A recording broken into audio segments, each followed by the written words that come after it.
គឺជាទស្សនវិជ្ជាឆ្នេរអូត្រេសដ៏ស្រស់ស្អាត Sea Breeze Resort របស់យើងគឺស្ថិតនៅទល់មុខឆ្នេរអូត្រេសនឹងតែម្ដងស្រស់ស្រាយណាស់តើបងនាងខ្ញុំនាំបងមកមើលខាងក្នុង resort ខាងយើងមានបុគ្គលិករួសរាយរាក់ទាក់ចាំទទួលស្វាគមន៍លោកអ្នក24ម៉ោងមានអាងហែលទឹកធំស្អាតនៅចំកណ្ដាល resort នឹងតែម្ដងហើយខាងយើងក៏មានបែងចែកអាងទឹកសម្រាប់ក្មេងផងដែរខាងយើងមានបន្ទប់ជាលក្ខណៈ bungalow បែប cute នេះជាប្រភេទបន្ទប់ក្រេ2ដែលបែរមុខទៅអាងហែលទឹកស្រស់ស្អាតមែនទែនបង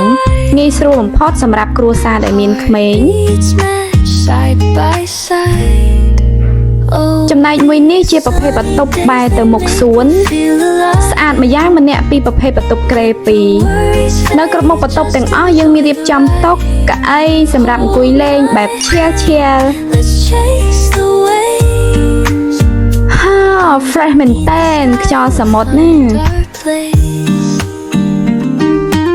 លើពីនេះទៅទៀតយើងក៏មានរេស្តូរ៉ង់លក់អាហារពេលព្រឹកពេលថ្ងៃនិងពេលល្ងាចកាហ្វេ